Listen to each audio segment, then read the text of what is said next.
కృపామయుడా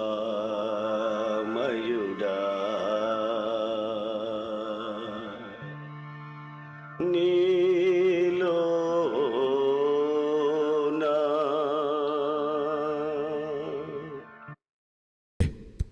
praise the lord, హల్లెలూయా. ప్రభునందు అత్యంత ప్రియులైన మీ అందరికీ హృదయపూర్వకమైన వందనాలు. ప్రియులారా,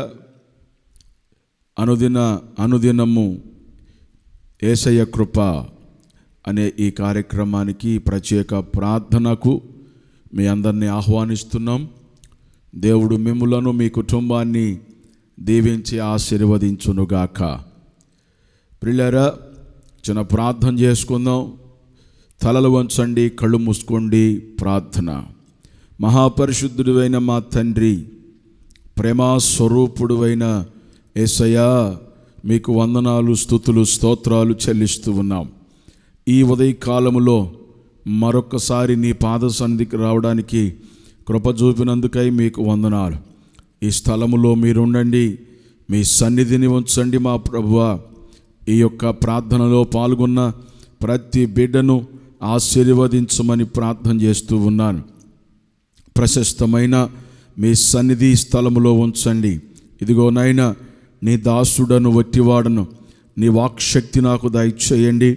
నీ బిడ్డలతో నీ మాటలు పంచుకొనుచు ఉండగా మీ గొప్ప ఆదరణ, ధైర్యము, బలము, నాయనా, ప్రోత్సాహము, ఉత్సాహము దయచేయమని ప్రార్థన చేస్తూ ఉన్నాను. మహిమా, ఘనత, ప్రభావాలు నీకు చెల్లిస్తూ యేసుక్రీస్తు నామములో ప్రార్థిస్తున్నాను తండ్రి. Amen, amen. ప్రియులారా, మరొకసారి మీ అందరికీ ప్రత్యేకమైనటువంటి వందనాలు. ఈరోజు ప్రత్యేకముగా పుట్టినరోజు జరుపుకుంటున్నటువంటి బిడ్డలకు మీ అందరికీ శుభాకాంక్షలు తెలియపరుస్తూ ఉన్నాను. దేవుడు మీ జీవితాల్లో మరొక దయా కిరీటాన్ని ధరింపజేసి ఉన్నాడు. మీకు దేవుడు దీర్ఘాయువును, సుఖజీవముతో గడుపు సంవత్సరములు, సమాధానము, శాంతి, ఆరోగ్యాలతో దేవుడు మిమ్మల్ని నింపి ఆయన కృపాక్షేమములు మీ బ్రతుకు దినాలలో మీ వెంట తీసుకొని దేవుడు రావాలని ప్రార్థిస్తున్నాను. దేవుడు ఆ విధముగా మిమ్ములను దీవించునుగాక. అదేవిధంగా పెళ్లి రోజు జరుపుకుంటున్నటువంటి సహోదరులు, సహోదరులకు హృదయపూర్వకమైనటువంటి శుభాకాంక్షలు తెలియపరుస్తూ ఉన్నాను. దేవుడు మీ దాంపత్య జీవితాన్ని ఆశీర్వదించి కుటుంబంలో సమాధానం, సంతోషం, ఆనందం, ఐక్యత, ప్రేమ మీ కుటుంబాల్లో ఇంకా అధికమై ఆయుర ఆరోగ్యాలతో మీరు నింపబడి వర్ధిల్లాలని ప్రార్థిస్తున్నాను. అదేవిధంగా ప్రియులారా, కుటుంబంలో ఎవరైతే మరి మరణించారో వారిని బట్టి ప్రియులారా బాధపడుతున్న ప్రతి ఒక్కరికి, అనగా ఎవరైతే కుటుంబంలో వ్యక్తిని కోల్పోయారో ప్రియులారా, ఆ కుటుంబానికి దేవుడు ఆదరణ, ఓదార్పు దేవుడు కలుగు చేయునుగాక. ధైర్యముగా ఉండండి ప్రియులారా. దేవుని యొక్క వాక్యమును బట్టి ప్రతి ఒక్కరు కూడా ధైర్యముగా ఉండాలి, విశ్వాసంతో ఉండాలి ప్రియులారా. మరి దేవుణ్ణి స్తుతించాలి. మంచిది. ఈ సమయంలో దేవుని వాక్యములోకి మనం వెళదాం. ప్రియులారా, ఈ రోజున దేవుడు మనతో మాట్లాడబోతున్న మాట ఏమిటంటే, దేవుడు ప్రేమ స్వరూపి, దేవుడు ప్రేమ కలిగినటువంటి వాడు. దేవుడు ఎంత ప్రేమ కలిగిన వాడంటే ఎవరు ఊహించలేని, ఎవరు చూపించలేని అంత గొప్ప ప్రేమ కలిగినటువంటి దేవుడు మన ప్రభు అయిన యేసుక్రీస్తు. కాబట్టి ఆయన ప్రేమ ఎలాంటిదో అనేక సార్లు మనం విని ఉండవచ్చు. అయితే దేవుడు ఎలాంటి ప్రేమ కలిగిన వాడు అంటే, ఎంత ఘోర పాపినైనా క్షమించే ప్రేమ కలిగినటువంటి వాడు. ఎవరిని మీద ఆయనకి ప్రియులారా వ్యతిరేకత ఉండదు. ఎవరిని ఆయన ద్వేషించేవాడు కాదు, ఎవరిని నెట్టేసేవాడు కాదు. బైబిల్లో రాయబడింది, తన యొద్దకు వచ్చు వారిని ఆయన త్రోసివేసే దేవుడు కాదు. వాళ్ళు ఎవరైనప్పటికీ, ఎంత ఘోర పాపములో జీవిస్తున్నప్పటికీ, ఎంత ఘోర పాపాలు చేస్తున్నప్పటికీ దేవుడు వారిని క్షమించే గొప్ప దేవుడు. ప్రియులారా, మనుషులు మనల్ని క్షమించకపోవచ్చు, మనుషులు మనల్ని ప్రేమించకపోవచ్చు. మనుషుల యొక్క ప్రేమ స్వార్థపూరితమైనటువంటి ప్రేమ, కానీ దేవుని ప్రేమ స్వార్థము లేనటువంటి ప్రేమ. ఆయన ప్రేమ అందరి పట్ల చూపించేటటువంటి ప్రేమ. లోకంలో ఒక్కొక్కరు మనం గమనించినప్పుడు కులాలు ఉన్నాయి, మతాలు ఉన్నాయి. దేశంలో కులాన్ని బట్టి ప్రేమించే వాళ్ళు ఉన్నారు, మతాన్ని బట్టి ప్రేమించే వాళ్ళు ఉన్నారు. కానీ యేసయ్య కులాలు ఆయనకి లేవు, మతాలు ఆయనకి లేవు. ఎందుకంటే దేవుడు అని ఆయన అందరికీ దేవుడు కనుక ఆయనకి కులం ఎందుకు ఉంటుంది? కులదేవుడు అని అంటే అది వారి వరకే దేవుడు, వారికే దేవుడు. కానీ దేవుడు అనంటే లోకములో ప్రజలు ఎంతమంది అయితే ఉన్నారో వారందరికీ దేవుడై ఉన్నాడు. కాబట్టి యేసు క్రీస్తు ప్రభుకి కులం లేదు, మతము లేదు. ఇంకొక మాట చెప్పిన, కులము మనుషులు ఏర్పాటు చేసుకున్నదే, మతము మనుషులు ఏర్పాటు చేసుకున్నదే. ప్రియులారా, నీది ఆ మతము, నీది ఈ మతము అనుకుంటూ తిరుగుతున్నారు. అయితే కానీ దేవునికి మతం లేదు, కులం లేదు. అయితే మనం గమనించాలి, యేసు ప్రభు దగ్గరికి ఎవరొచ్చినా ఆయన వారిని స్వీకరిస్తాడు. ఎటువంటి భయంకరమైనటువంటి పాప జీవితాన్ని జీవిస్తున్నా వారిని క్షమిస్తాడు. ఎందుకంటే వారిని ఆయన ప్రేమిస్తున్నాడు కనుక. బైబిల్లో వ్రాయబడింది, పాపులను ఆయన పిలవటానికి వచ్చాడు, నీతిమంతులని పిలవటానికి రాలేదు. ఎందుకని పాపులను పిలవటానికి వచ్చాడు, నీతిమంతులను పిలవటానికి రాలేదు అంటే, నీతిమంతులు అనేవాళ్ళు ఉన్నారా? అసలు నీతిమంతులు అనేవాళ్ళు లేరు. ఎందుకు లేరు? అందరూ పాపం చేసిన వాళ్ళే, కాబట్టి ఎవరిలో నీతి లేదు.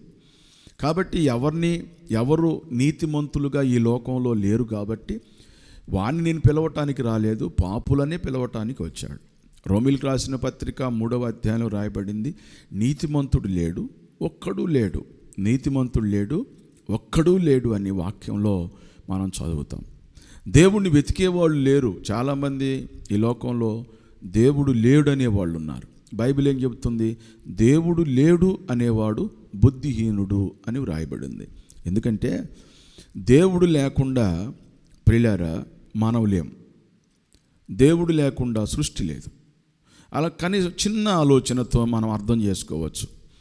ప్రియులారా, ఈ ఆకాశము, భూమి మీద ఉన్న సమస్తము, మనుషులము, జంతువులు, తర్వాత ఆకాశము, నక్షత్రాలు, తర్వాత సూర్యుడు, చంద్రుడు, ఈ విధంగా ఇవన్నీ దేవుని చేత సృష్టించబడినటువంటివి. మరి దేవుడు లేకుండా ఇవన్నీ ఎలా కలుగుతాయి? బైబిల్లో రాయబడింది, ఆయన లేకుండా ఏదియూ కలగలేదని వాక్యంలో చదువుతాం. కాబట్టి ఇప్పుడు నీవు పుట్టావంటే నువ్వు పుట్టడానికి కారణం నీ తల్లిదండ్రులు, అంతే కదా? నీవు పుట్టడానికి కారణం నీ తల్లిదండ్రులు పుట్టడానికి కారణం వారి తల్లిదండ్రులు. ఇలా మనం చూసినప్పుడు ఈరోజు ఇలా మనం జనరేషన్ ఎట్లా చూసుకుంటూ పోతే మనం గమనించాలి, ప్రియులారా, మనల్ని సృష్టించినటువంటి వాడు ఉన్నాడు. కాబట్టి దేవుడు లేడు అనుకోకూడదు. దేవుడు లేకుండా ఈ సృష్టమే లేదు, లేకపోతే మనమే లేము. కాబట్టి దేవుడు ఉన్నాడు. కాబట్టి ఈ దేవుడు అందరికీ దేవుడు, కాబట్టి అందరినీ ప్రేమిస్తున్నాడు. ఆయన ప్రియులారా ఉగ్రత చూపే దేవుడు కాదు, లేకపోతే పగ తీర్చుకునేటటువంటి దేవుడు కాదు.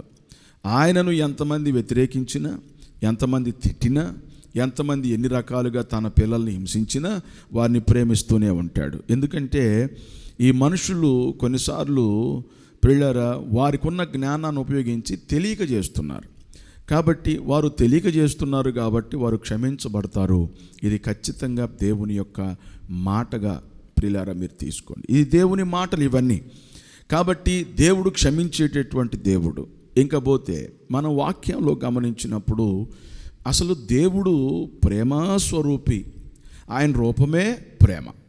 ఆయన రూపమే ప్రేమ. ప్రేమ స్వరూపి ఆయన యొక్క జీవితమే ప్రేమ. కాబట్టి దేవుని యొక్క వాక్యంలో మనం ఏం చదువుతామో ఒక్కసారి మనం గమనించాలి. యోహాను రాసిన మొదటి పత్రిక 4వ అధ్యాయము ప్రియులారా 8వ వచనాన్ని మనం చదువుకుందాం.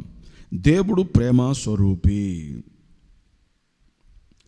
తర్వాత ప్రేమ లేనివాడు దేవుణ్ణి ఎరుగడు. దేవుడు ప్రేమ స్వరూపి. అయితే మనం గమనించాలి, దేవుడు ప్రేమ స్వరూపి అని మనము ఎలా తెలుసుకుంటాము? దేవుడు ప్రేమ కలిగిన వాడని ఎలా తెలుసుకుంటాము? ఒకసారి అది కూడా మనం గమనించాలి. 16వ వచనం చదువుదాం. 4వ అధ్యాయము 16వ వచనం. మన ఎడల దేవునికి ఉన్న ప్రేమ మనం ఎరిగిన వారమై దాన్ని నమ్ముకొని ఉన్నాము. దేవుడు ప్రేమ స్వరూపి అయి ఉన్నాడు. ప్రేమ యందు నిలిచి ఉండువాడు దేవుని యందు నిలిచి ఉన్నాడు. దేవుడు యందు నిలిచి ఉన్నాడు. దేవుడు వాని యందు నిలిచి ఉన్నాడు. దేవునికి మహిమ కలుగును గాక. తర్వాత మనము ప్రియులారా 3వ అధ్యాయం 16వ వచనంలో చదివితే దేవుడు ప్రేమ కలిగిన వాడు అని మనము అర్థం చేసుకోవటానికి 3వ అధ్యాయము 16వ వచనం చదివితే, ఆయన మన నిమిత్తము తన ప్రాణం పెట్టెను గనుక దీని వలన ప్రేమ ఎట్టిదని మనము తెలుసుకొనుచున్నాము. మనము కూడా సహోదరుల నిమిత్తము మన ప్రాణము పెట్టబద్ధులమై ఉన్నాము. అంటే దేవుడు ప్రేమ స్వరూపి, దేవుడు ప్రేమ కలిగిన వాడు అని ఎలా మనం తెలుసుకుంటున్నాము అని అంటే, ప్రియులారా, మనందరి కొరకు ఆయన తన ప్రాణము పెట్టి ఉన్నాడు. దేవునికి స్తోత్రం చెప్పండి. ఎందుకు పెట్టాలి? మన గురించి ప్రాణం ఎందుకు పెట్టాలి? మన గురించి ప్రాణం ఎందుకు అర్పించాలి? ప్రియులారా, మీరు గమనించాలి. ప్రాణము, దేహానికి ప్రాణము రక్తము. దేహానికి ప్రాణము రక్తము. యేసు ప్రభువారు సిలువలో తన యొక్క రక్తాన్ని మన కొరకు కార్చాడు. అంటే సర్వ పాపములు తొలగించబడాలి అంటే రక్తం చిందించబడాలి. ఆ రక్తము పరమాత్ముడిదై ఉండాలి అని వ్రాయబడింది. ప్రియులారా, మరి పరము నుండి భూలోకానికి వచ్చినవాడు ఏ పాప సంబంధంగా కాకుండా, ఏ పురుషుని సంబంధం లేకుండా, ప్రియులారా, దేవుడు ఒక స్త్రీని కనికరించి ఆమెను ఏర్పాటు చేసుకొని ఆమె ద్వారా ఈ లోకానికి యేసు ప్రభువారు వచ్చాడు. కన్య మరియ గర్భము గుండా యేసు ప్రభువారు ఈ లోకానికి వచ్చాడు. చాలామంది అపార్థాలు చేసుకోవచ్చు, కానీ వాస్తవం అనేది తెలుసుకోవాలి, అది గ్రహించాలి.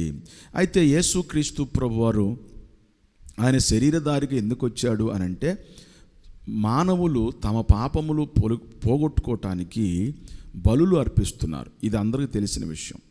బలి అనేది అంటే రక్తము చిందించుట ద్వారా మనిషి నేను చేసినటువంటి పాపం పోతుందని నమ్ముతాడు. అలాగే ప్రియులారా, మనము బలులు గొడ్ల లేకపోతే ఎడ్ల రక్తము, కోడెల రక్తము, లేకపోతే కోడి పుంజులు, ఇలా పక్షుల రక్తము పేకగోసి రక్తాన్ని చిందించి మన పాపం పోయిందని మనం అనుకుంటాం. కానీ నోరు లేనటువంటి పశువులను, ప్రియులారా, జ్ఞానం లేనటువంటి పశువులను, పక్షులను మనం బలిచ్చుట ద్వారా మన పాపములు తొలగిపోవు అని దేవునికి తెలుసు. మనమేమో అది మూఢనమ్మకంతో చేస్తాం. ప్రియులారా, అలాగే రక్తము మొత్తానికి మనిషికి ఏం తెలుసు అంటే, రక్తం చిందించుట మన పాపాలకు క్షమాపణ దొరుకుతుంది, విమోచన దొరుకుతుందని నమ్మాడు. కానీ ఈ యొక్క ఎడ్ల రక్తము, కోడెల రక్తము, కోడిపుంజుల రక్తము, ఈ రక్తము అపవిత్రమైనటువంటిది. కాబట్టి ఈ అపవిత్రమైన రక్తము ద్వారా మనిషి యొక్క పాపము తొలగించబడదు, మనుషుడు పరిశుద్ధుడుగా మార్చబడడు. కాబట్టి పరిశుద్ధుడైన దేవుడే పరలోకము నుండి భూలోకానికి వచ్చి మానవులందరి పాప పరిహారార్థము నిమిత్తమై ఆ పాపాలన్నీ కూడా ఆయన మీద వేసుకొని ఆయన ప్రియులారా సిలువలో 3 మేకుల ద్వారా ఆయన వేలాడబడుతూ సిలువలో ప్రియులారా ఆయన రక్తము కార్చారు. ఆయన నుదుటి మీద నుండి ముళ్ళ కిరీటం పెట్టుట ద్వారా రక్తము కార్చబడింది. తర్వాత ఆయన చేతుల్లో కాళ్ళల్లో మేకులు కొట్టుట ద్వారా ప్రియులారా రక్తము చిందించబడింది. పక్కలో బెల్లపు పోటు వలన రక్తము నీరు రెండు కలిసి వచ్చాయి. వీపు మీద 1 తక్కువ 40 దెబ్బలు, కొరడా దెబ్బలు కొట్టుట ద్వారా ప్రియులారా ఆ శరీరము చీలిపోయింది, రక్తం కార్చబడతా ఉంది. ప్రియులారా, ఈ విధముగా దేవుని యొక్క వాక్యములో యేసు ప్రభువారు ఎందుకు ఇలా చేశాడు? అసలు ఆయన రాకముందే ఆయన గురించినటువంటి ఒక ప్రవచనం చెప్పబడింది. యెషయా గ్రంథము 53వ అధ్యాయంలో ప్రియులారా, యేసు ప్రభు పుట్టుక గురించి వ్రాయబడింది, యేసు ప్రభు మరణాన్ని గురించి వ్రాయబడింది. పాపును రక్షించడానికి క్రీస్తు యేసు ఈ లోకానికి వచ్చాడు. అంటే మానవుని యొక్క పాపము తొలగించబడాలి అంటే ఆయన బలి అవ్వాలి. యేసు ప్రభు వారు మన కొరకు బలి అయిపోయిన దేవుడు. మనము బలి అర్పించే పని లేదు. మనం అర్పించే బలులు అపవిత్రమైనవి. కానీ పవిత్రుడైన దేవుడు పరము నుండి ఈ భూలోకానికి వచ్చి ఆయన సశరీరుడుగా మానవులందరి పాపాలు తొలగించబడి పరిశుద్ధులుగా మార్చబడి తన రాజ్యంలో చేరాలనేది దేవుని యొక్క ఉద్దేశం. అందుకే ఈ లోకాన్ని దేవుడు ఎంతో ప్రేమించి ప్రియులారా, మనందరి పాప భారం ఆయన మీద వేసుకొని ఆయన తన యొక్క రక్తాన్ని మన కొరకు చిందించాడు. ఆ రక్తము ద్వారా మన యొక్క పాపానికి శుద్ధీకరణ, మన హృదయాలు శుద్ధి చేయబడి పవిత్రులుగా మనం మార్చబడుతున్నాం. కాబట్టి యేసు ప్రభు యొక్క ప్రేమ ఎలాంటిదంటే తన ప్రాణము మన కొరకు పెట్టాడు. అది ఆయన యొక్క ప్రేమ. కాబట్టి ఈ లోకంలో ఎవ్వరు మన కొరకు తమ ప్రాణాలు పెట్టినటువంటి వాళ్ళు ఎవరు లేరు ప్రియులారు. అర్థం చేసుకోండి. మతాన్ని గురించి ప్రచారం చేసుకుంటున్నారనో లేకపోతే వాళ్ళ యొక్క మతాన్ని డెవలప్ చేసుకోవడానికి చెప్పుకుంటున్నారనో ప్రియులారా మాట్లాడొద్దు. ఎందుకనంటే గ్రహించండి ప్రియులారా, ఒకప్పుడు నేను కూడా వ్యతిరేకించినటువంటి వాడినే, నా కుటుంబం వ్యతిరేకించినటువంటిదే. అయితే సత్యదేవుణ్ణి తెలుసుకునేటటువంటి అవకాశం దొరికింది ప్రియులారా, అప్పుడు ఆయన్ని మేము కలిగి ఉన్నాం. ప్రభునందు ప్రియులారా, ఈరోజు నీ జీవితంలో యేసు ప్రభుని వ్యతిరేకిస్తున్నావేమో, లేక ఆయనకి వేరుగా ఉన్నావేమో, లేక నువ్వు నమ్మట్లేదేమో, ఈరోజు ఈ ఉదయ కాలంలో నువ్వు తెలుసుకోవాలి. కాబట్టి యేసుక్రీస్తు ప్రభువారు నిన్ను ప్రేమిస్తున్న దేవుడు. నీ పాపము నీలో ఉన్నంత కాలము నీవు డెవలప్ కావు, అభివృద్ధి పొందలేవు. అది నీలో నుంచి తొలగించబడాలి. యెషయా గ్రంథం 59వ అధ్యాయంలో ఏం రాయబడిందో తెలుసా? రక్షింపనేరకుండా ఉండునట్లు యెహోవా హస్తము కొరచగాలేదు, విననేరకుండా ఉండునట్లు ఆయన చెవులు మందం కాలేదు.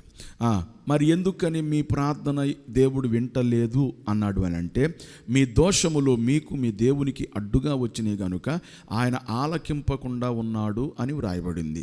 కాబట్టి దేవుని పిల్లలారా, మీరు ఒక విషయం గమనించాలి. నువ్వు ఎంత ప్రార్థన చేస్తున్నా నీ ప్రార్థనకు జవాబు రావట్లా. కారణం ఒక్కసారి నువ్వు గ్రహించాలి. ఏమని గ్రహించాలి?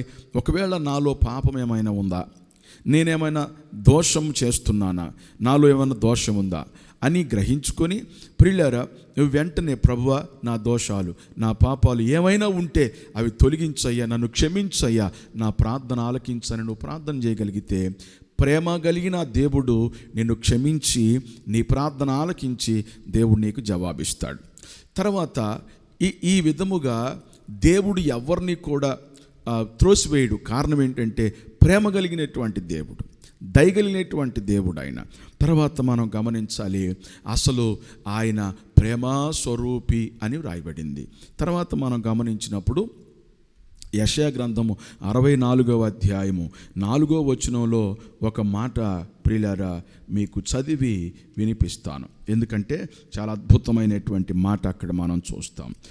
64వ అధ్యాయము 4వ వచనం, తన కొరకు కనిపెట్టు వారిని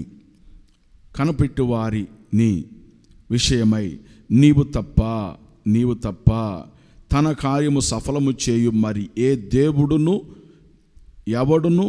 ఎవడు ఏ కాలమున నేను చూచి ఉండలేదు. అట్టి దేవుడు కలలన్న సమాచారము మనుషులకు వినబడలేదు, అట్టి సంగతి వారికి తెలిసి ఉండలేదు. ప్రియులారా, ఈ మాట వినాలి. తన కొరకు కనిపెట్టుకొని వారి విషయమై ఆయన తప్ప తన కార్యము సఫలము చేసే ఏ దేవుడును నేను ఎప్పుడు చూడలేదు. అసలు అట్లాంటి దేవుడు ఉన్నాడన్న సంగతే నాకు తెలియదు.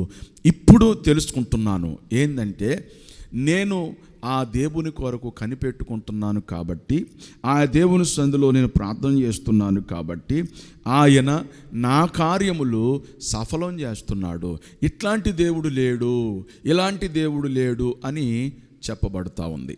కాబట్టి ప్రియులారా, నీ కార్యాలు దేవుడు ఖచ్చితంగా సఫలపరుస్తాడు. నీ కార్యాలను దేవుడు సఫలపరుస్తాడు. ఖచ్చితంగా నువ్వు ఆశించినటువంటి కార్యాలను దేవుడు నెరవేరుస్తాడు. ఎందుకో తెలుసా?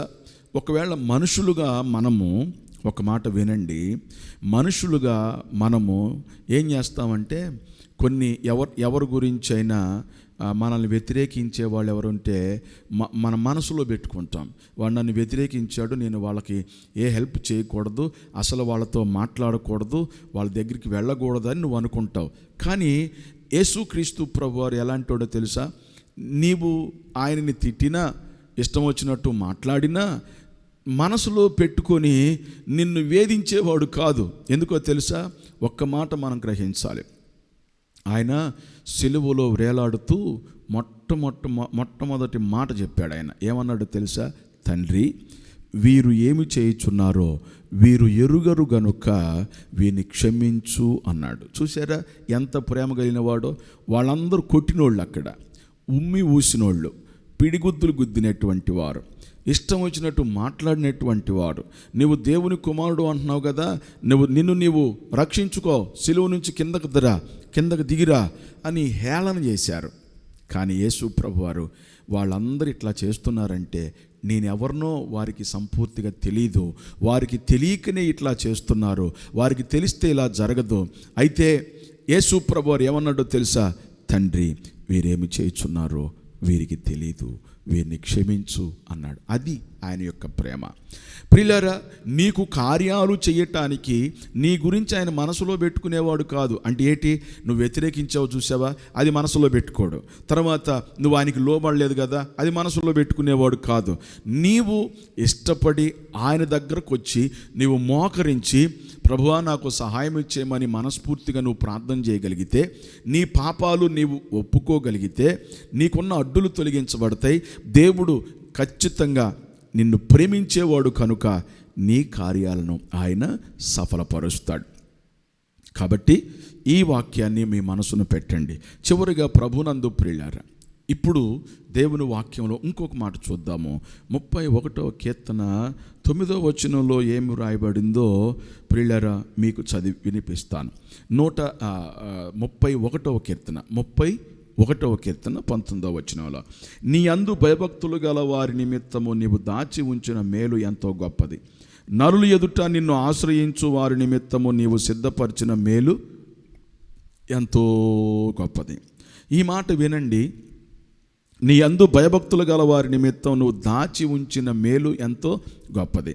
ఇక్కడ దేవుని ప్రేమ ఎలా కనపడుతుంది మనకి అనంటే, నీ కొరకు ఒక మేలు దాచిపెట్టాడు.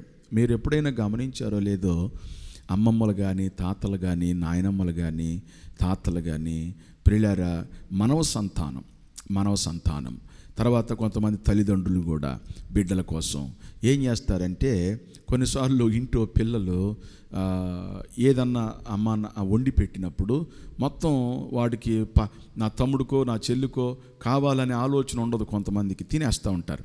అయితే ఏం చేస్తారో తెలుసా? పెద్దోళ్ళు, తాతలైనా లేకపోతే నాయనమ్మలైనా అమ్మమ్మలైనా దాచిపెడతారు.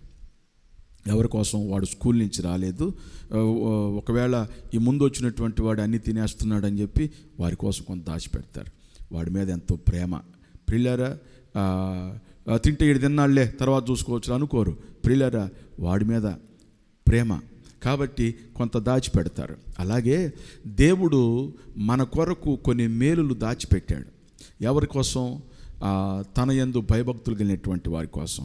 వారిని ఎంతో ప్రేమిస్తున్నాడు ఆయన, వారి కోసం కొంత దాచిపెట్టాడు. కాబట్టి దేవుడు దాచిపెట్టింది నీకు ఇవ్వాలి. దేవుడు నీకు దాచిపెట్టింది ఇస్తాడు. ఎప్పుడు ఇస్తాడు? ఆయన యందు భయభక్తులు కలిగి నీవు ఉన్నప్పుడు. ఇంకోటి ఏం రాయబడింది అక్కడ? నరుల ఎదుట నిన్ను ఆశ్రయించు వారి నిమిత్తము నీవు సిద్ధపరిచిన మేలు ఎంతో గొప్పది. ప్రియులారా, యేసుక్రీస్తుని నమ్మే విషయంలో నువ్వు రహస్యంగా నాకు యేసు ప్రభునందు విశ్వాసం ఉంది, మరి మా వాళ్ళకి ఎవరికి ఇష్టం లేదు అని ఒకవేళ నువ్వు వెనకాడుతున్నావేమో. గమనించండి ప్రియులారా, యేసుక్రీస్తు నిజమైన దేవుడు, రక్షకుడు. ఆయన్ని తెలుసుకోవటానికి నువ్వు ఎవ్వరికి భయపడాల్సిన అవసరం లేదు. నరులందరూ ఎదుట నేను యేసు ప్రభువుని నమ్మిన బిడ్డను, ఆ దేవుణ్ణి తెలుసుకున్నటువంటి వ్యక్తిని అని నీవు ధైర్యంగా చెప్పగలిగిన స్థితిలో నీవు ఉండాలి. ప్రియులారా, నరులందరి ఎదుట ఆయన ఆశ్రయించినటువంటి వారు ఎవరైతే ఉన్నారో దేవుని యొక్క వాక్యం చెప్తుంది, వారి కోసం దేవుడు మేలులు సిద్ధపాటు చేశాడంట. దేవుడు ఆ మేలులను వారికి అనుగ్రహిస్తాడు. అది ఆయన యొక్క ప్రేమ. ఇంకా ఆయన ప్రేమను గురించి చెప్పుకోవాలి అంటే మన బ్రతుకు దినాలు సాలవు. అది మనందరం తెలుసుకోవాలి. ప్రియులారా, ఈరోజు కొంత సమయం మీకు ఆయన ప్రేమను గురించి క్లుప్తంగా కొన్ని మాటలే చెప్పాను. ఇంకా దేవుని ప్రేమ ఎట్లాంటిదో, దేవుని ప్రేమ ఎంత గొప్పదో మన జీవిత కాలమంతా మనం చెప్పుకున్నా తనివి తీరదు. ఎందుకో తెలుసా? అంత ప్రేమ మానవుడి పట్ల దేవుడు చూపించాడు. నా ప్రియమైన దేవుని పిల్లలారా, దేవుడు చూపించిన ప్రేమను నీవు వ్యతిరేకించకుండా ఆయన ప్రేమను స్వీకరించి ఆయన బిడ్డగా నువ్వు మార్చబడి ఆయన సన్నిధిలో నువ్వు ప్రార్థన చేసినట్లయితే నీ కార్యాలను ఆయన సఫలపరుస్తాడు. ఈ ఉదయకాలములో నిన్ను ప్రేమించే దేవుడు అని ఎల్లప్పుడూ ఆ మాటను నీ మనసులో పెట్టుకో. నన్ను ఎవ్వరు ప్రేమించకపోయినా నా యేసయ్య నన్ను ప్రేమిస్తున్నాడని ధైర్యముతో బలము కలిగి నీ జీవితాన్ని కొనసాగించు. దేవుడు నీ కార్యాలన్నీ సఫలపరుస్తాడు. దేవుడు నిన్ను, నీ కుటుంబాన్ని దీవించి ఆశీర్వదించునుగాక. ప్రియులారా, ప్రార్థన చేసుకుందామా? తలలు వంచండి. ప్రార్థన. మహాపరిశుద్ధుడైన మా తండ్రి, ప్రేమా స్వరూపుడు అయిన యేసయ్య, మీకు వందనాలు. నీ ప్రేమ గొప్పదయ్యా, మీ జాలి గొప్పదయ్యా, మీ దయ గొప్పది నాయన. ఇదిగో ఈ ఉదయకాల సమయంలో నాయన, నువ్వు ఎంత ప్రేమ కలిగినటువంటి దేవుడవో నీ వాక్యము ద్వారా మాతో మాట్లాడినందుకై మీకు స్తోత్రాలు. వింటున్న బిడ్డలకు మీ గొప్ప ఆదరణ నాయన, ధైర్యము, బలము దయచేయండి. వారి యొక్క ప్రతి అవసరతలు తీర్చు నాయన, వారి కార్యాలు సఫలపరచు నాయన. నీ యొద్దకు వచ్చి నీ సన్నిధిలో మోకరించి ఎవరైతే ప్రార్థిస్తున్నారో వారి జీవితాల్లో మీ కార్యాలు సఫలపరచబడునుగాక. కృప చూపండి, మీ కార్యాలు జరిగించండి. అద్భుతమైన మీ సన్నిధిని ఉంచండి ప్రభువా. ప్రతి కుటుంబాన్ని దీవించు. వారికి శుభము కలుగునుగాక, వారికి శుభం కలుగునుగాక. మీరు చెప్పారు శుభం పలకమని చెప్పారు, ఆశీర్వాదాన్ని పలకమని చెప్పారు. నీ బిడ్డలందరికీ ఆశీర్వాదం పలుకుతున్నాను, శుభం పలుకుతున్నాను. ఈ దినమున ప్రతి ఒక్కరి పనుల్లో మీరు తోడుగా ఉండు. ఈ ప్రార్థనలో ఏకీభవిస్తున్న ప్రతి ఒక్కరి జీవితంలో అద్భుతం చేయనాయన ప్రభువా. రోగులుగా ఉంటే స్వస్థపరచునాయన, అనారోగ్యంగా ఉన్న వారిని స్వస్థపరచునాయన ప్రభువా. వారి పనులలో ఈ దినమున గొప్ప లాభము వారి వ్యాపారాల్లో చూచుదురుగాక నాయన. వారి పనుల్లో ఆశీర్వాదం ఈరోజు చూచుదురుగాక తండ్రి. మీ కృప చూపి సహాయం చేయమని యేసుక్రీస్తు నామములో ప్రార్థిస్తున్నాను తండ్రి. Amen, amen. మన తండ్రి అయిన దేవుని ప్రేమ, ప్రభు అయిన యేసుక్రీస్తు యొక్క కృప, పరిశుద్ధాత్ముని అన్యోన్య సహవాసం ఇప్పుడు ఎల్లప్పుడూ సదాకాలం కూడి ఉన్నటువంటి మీ అందరికీ, ఈ ప్రార్థనలో పాల్గొన్న ప్రతి బిడ్డకు తోడయుండి నడిపించునుగాక. Amen, amen. ప్రియులారా, దేవుడు మిమ్మల్ని దీవించి ఆశీర్వదించునుగాక. ఈ యొక్క ప్రత్యేకమైన ప్రార్థనా సమయం మీకు ఆశీర్వాదకరంగా ఉన్నదని మేము నమ్ముతున్నాం. ప్రియులారా, పరిచర్యను మరి ప్రోత్సహించండి, సహకరించండి. అంతేకాదు, ప్రోత్సహించటం అంటే ఏమిటి? సబ్స్క్రైబ్ చేయండి, మీ స్నేహితులకు చెప్పండి. ప్రియులారా, వారికి మరి తెలిసినటువంటి వారందరికీ కూడా తెలియపరచండి. ఈ పరిచర్యలో ఈ విధంగా మాకు ప్రోత్సాహకరంగా ఉండండి, సహకరించండి, ప్రార్థించండి. దేవుడు మిమ్మల్ని దీవించునుగాక. ఆమేన్.